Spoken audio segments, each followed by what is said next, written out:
아버지, 저예요. 그 목소리에 심장이 멎는 줄 알았습니다. 30년 전 제가 버린 아들. 이제 번듯한 정장을 입고 제 아버지, 앞에 서 저예요. 있습니다. 하지만 저는 이 초라한 모습을 들킬 수 없었습니다. 폐지나 줍는 장애인 늙은이. 이게 제가 아들에게 보여줄 모습입니까? 저는 오늘도 새벽 5시에 눈을 떴습니다. 겨울 바람이 판자 틈으로 파고들어 전기장판 하나로는 추위를 이길 수 없었습니다. 78배 나이에도 잠은 사치입니다. 명절이면 더 그렇습니다.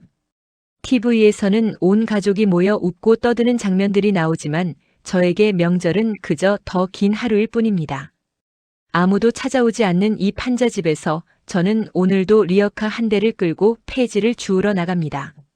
손이 시려워 장갑을 끼지만 오른팔은 제대로 움직이지 않습니다. 30년 전 그 화재 현장에서 동료를 구하려다 입은 화상과 골절로 이 팔은 영영 쓸모없는 팔이 되었습니다. 그날도 기억합니다. 공장에서 불이 났다는 소리에 정신없이 뛰어들어갔습니다. 안에는 20살 막내 직원이 갇혀 있었습니다. 연기 속에서 그 아이의 울음소리가 들렸고 저는 주저없이 뛰어들었습니다. 천장이 무너지는 순간 아이를 밀어내고 제 팔이 깔렸습니다. 병원에서 깨어났을 때 의사는 말했습니다. 팔은 살릴 수 있지만 평생 장애를 안고 사셔야 합니다. 그 순간 제 머릿속에 떠오른 건 회사가 아니라 집에서 기다리고 있을 아내와 10살 난 아들이었습니다. 회사는 이미 무너지고 있었습니다. IMF가 터지고 거래처들이 줄줄이 부도를 냈습니다. 빚은 눈덩이처럼 불어났고 제가 입원해 있는 동안 회사는 완전히 망했습니다. 퇴원하고 집에 돌아왔을 때 아내는 울고 있었고 아들은 제 오른팔을 보며 놀란 눈으로 물러섰습니다. 아빠, 팔이. 그 말에 제 가슴이 무너졌습니다. 저는 이제 가장으로서의 역할을 할 수 없는 사람이 되었습니다. 빚은 2억, 쓸모없는 오른팔, 그리고 나를 바라보는 가족들의 불안한 눈빛. 밤마다 고민했습니다. 어떻게 이 빚을 갚을 것인가? 장애인이 된 제가 어떻게 가족을 먹여 살릴 것인가? 아내는 억지로 웃으며 괜찮다고 했지만 저는 알았습니다. 이대로는 우리 가족 모두가 무너질 것이라는 걸. 아들은 학교에서 괴롭힘을 당하기 시작했습니다. 너네 아빠 회사 망했대? 빚쟁이 아들. 그런 말들이 아이를 짓눌렀습니다. 10살밖에 안 된 아이가 아버지 때문에 고통받고 있었습니다. 결심했습니다. 내가 없으면 적어도 아내와 아들은 새로 시작할 수 있을 거라고. 빚은 제 이름으로 되어 있었고 제가 사라지면 아내는 이혼하고 아이와 함께 새 삶을 살 수 있을 거라고 믿었습니다. 어리석은 생각이었을까요? 하지만 그때의 저는 그것만이 가족을 살리는 길이라고 생각했습니다. 어느 추운 12월 밤 저는 집을 나섰습니다. 아들이 잠든 방문을 마지막으로 바라보며 문고리를 잡았던 그 손의 떨림을 아직도 기억합니다. 미안하다 아빠가 너무 무능해서. 속으로 중얼거리며 저는 영영 돌아오지 않을 길을 떠났습니다. 30년이 흘렀습니다. 그 사이 저는 온갖 일을 했습니다. 한 손으로 할 수 있는 일은 많지 않았지만 공사장에서 잡부로, 음식점에서 설거지로, 새벽 시장에서 짐꾼으로 일했습니다. 하지만 나이가 들수록 일자리는 줄어들었고 결국 폐지를 줍는 것이 제가 할 수 있는 마지막 일이 되었습니다. 고시원에서 쪽방으로, 쪽방에서 판자집으로 제 삶은 점점 좁아졌습니다. 가끔 길을 걷다 학생들을 보면 제 아들 생각이 났습니다. 지금쯤 40이 넘었을 텐데 잘 살고 있을까? 결혼은 했을까? 저를 원망하며 살고 있을까? 어느 날 명절이었습니다. 거리는 한산했고 폐지도 별로 없었습니다. 빈 리어카를 끌고 판자집으로 돌아오는데 대문 앞에 누군가 서 있었습니다. 깔끔한 정장을 입은 40대 중반 남자였습니다. 차 키를 손에 쥐고 마치 무언가 결심하듯 저를 바라보고 있었습니다. 저기, 혹시, 남자가 입을 열었습니다. 목소리가 떨리고 있었습니다. 혹시, 이승호 씨 맞으십니까? 제 이름을 부르는 그 목소리에 심장이 철렁 내려앉았습니다. 사람 잘못 보셨습니다. 저는 고개를 돌리며 대답했습니다. 하지만 남자는 물러서지 않았습니다. 아버지. 그 한마디에 제 다리가 풀렸습니다. 30년 만에 듣는 그 목소리. 10살 때 앙칼지게 아빠 라고 부르던 그 목소리가 이제는 낮고 무거운 중년의 목소리가 되어 있었습니다. 저, 이준혁입니다. 아버지. 남자가 아니 제 아들이 한 걸음 다가왔습니다. 저는 뒤로 물러섰습니다. 사람 잘못 봤어. 난 그런 아들 없어. 거짓말이었습니다. 제 눈에서는 이미 눈물이 흐르고 있었습니다.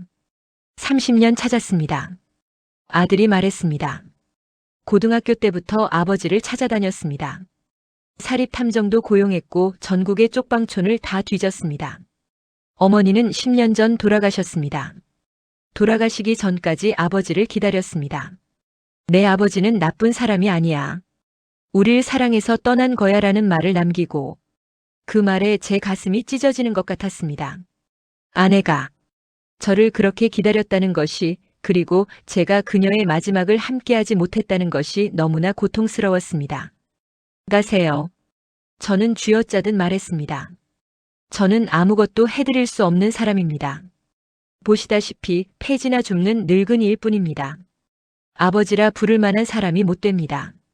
하지만 아들은 제 오른팔을 붙잡았습니다. 장애가 있는 바로 그 팔을. 30년 동안 제가 가장 부끄러워했던 그 팔을. 이 팔로 동료를 구하셨죠. 이 팔 때문에 가족을 떠나셨죠. 아들의 목소리가 떨렸습니다. 저도 이제 아버지가 됐습니다. 5살 된 딸아이가 있습니다. 그 아이를 키우면서 알았습니다. 부모가 자식을 위해 어떤 선택을 하는지. 아버지는 바보 같은 선택을 하셨습니다. 아들이 울먹이며 말했습니다. 우리가 원한 건 돈도 큰 집도 아니었습니다. 그냥 아버지였습니다. 장애가 있든 빚이 있든 우리 곁에 있어주는 아버지. 그것만 있으면 됐습니다.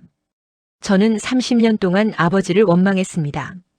하지만 이제 압니다. 아버지가 얼마나 아팠을지, 얼마나 외로웠을지.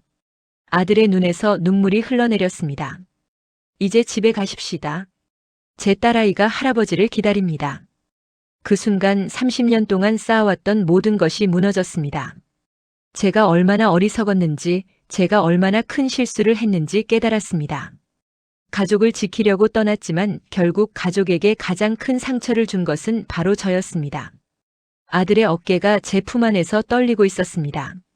그 떨림이 제 가슴으로 전해졌고 저는 처음으로 30년 만에 처음으로 소리내어 울었습니다. 미안하다. 미안하다. 그 말밖에 할 수 없었습니다. 아들이 저를 부축해 차로 데려갔습니다. 조수석에 앉으니 익숙하지 않은 부드러운 시트가 낯설었습니다. 차 안에서 아들이 말했습니다. 아버지가 떠나신 후 어머니는 혼자 저를 키우셨습니다. 낮에는 식당에서 일하시고 밤에는 청소 일을 하셨습니다. 저는 장학금 받으며 공부했고 대학 졸업 후 IT 회사에 취직했습니다. 지금은 제 사업체를 운영하고 있습니다. 직원이 50명입니다. 아들의 목소리에는 자부심이 있었지만 동시에 슬픔도 묻어 있었습니다. 어머니는 아버지 이야기를 할 때마다 우셨습니다. 내 아버지는 세상에서 가장 책임감 강한 사람이었어. 너무 책임감이 강해서 우리를 버리고 떠날 수밖에 없었던 거야라고. 차창 밖으로 지나가는 거리가 낯설었습니다. 30년 사이 세상은 너무 많이 변했습니다. 고층 빌딩이 즐비하고 길거리 사람들은 모두 작은 기계를 들여다보며 걷고 있었습니다. 어머니는 끝까지 아버지를 기다리셨습니다. 아들이 계속 말했습니다. 암 선고를 받고서도 내 아버지가 돌아올 때까지 버텨야지라고 하셨어요. 하지만 끝내 돌아오지 않으셨고 어머니는 병원 침대에서 마지막까지 아버지 이름을 부르셨습니다. 그 말에 제 눈에서 또 눈물이 흘렀습니다. 제 손으로 사랑하는 사람을 2번 죽인 셈이었습니다. 처음은 떠날 때, 2번째는 끝까지 돌아가지 않았을 때. 아들의 집은 깨끗하고 따뜻했습니다. 현관문을 열자 어린 여자아이가 뛰어나왔습니다. 아빠. 밝은 목소리로 아들을 껴안는 그 아이를 보며 제 가슴이 미어졌습니다. 저도 저렇게 아들과 함께 웃고 싶었습니다. 저도 저런 평범한 행복을 누리고 싶었습니다. 할아버지세요? 아이가 저를 올려다보며 물었습니다. 천진난만한 눈빛에 저는 대답할 말을 잃었습니다. 그래, 할아버지야. 아들이 대신 대답했습니다. 오랫동안 멀리 계셨는데 이제 우리랑 같이 살 거야. 그날 저녁 온 가족이 식탁에 둘러앉았습니다. 아들의 아내가 차려준 저녁상에는 따뜻한 밥과 국, 그리고 여러 반찬들이 놓여 있었습니다. 얼마 만에 이런 식사를 하는지 기억도 나지 않았습니다. 손자 딸아이가 제 옆에 앉아 할아버지, 이거 맛있어요 하며 반찬을 권했습니다. 그 작은 손이 제 그릇에 반찬을 담아주는 것을 보며 저는 또 눈물을 참아야 했습니다. 아들은 제 옆에 앉아 말없이 밥을 먹었습니다. 가끔 저를 바라보는 그 눈빛에는 원망이 아닌 걱정과 사랑이 담겨 있었습니다. 아버지. 식사 후 아들이 조심스럽게 말했습니다. 제가 아버지께 드릴 말이 있습니다. 저는 아버지를 용서합니다.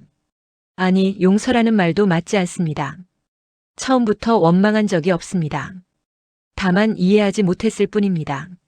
하지만 이제 압니다. 아버지가 얼마나 우리를 사랑했는지, 그 사랑이 때로는 잘못된 선택으로 이어질 수 있다는 것도. 아들의 말에 저는 고개를 숙였습니다. 고맙다. 정말 고맙다.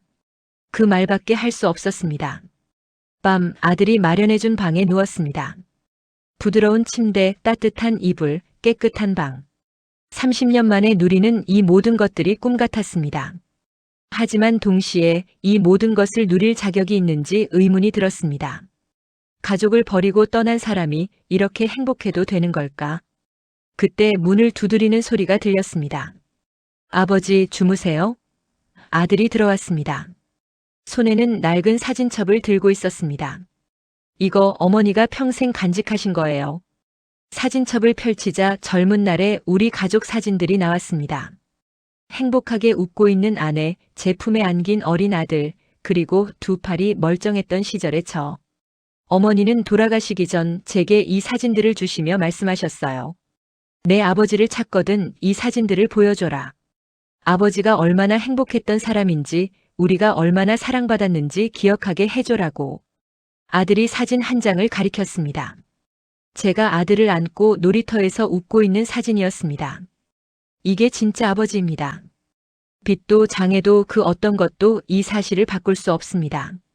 아들의 말에 저는 더 이상 참을 수 없었습니다. 30년 동안 억눌렀던 모든 감정이 폭발했고 저는 아들 앞에서 어린아이처럼 울었습니다. 아들이 제 어깨를 감싸 안았습니다. 이제 괜찮습니다, 아버지.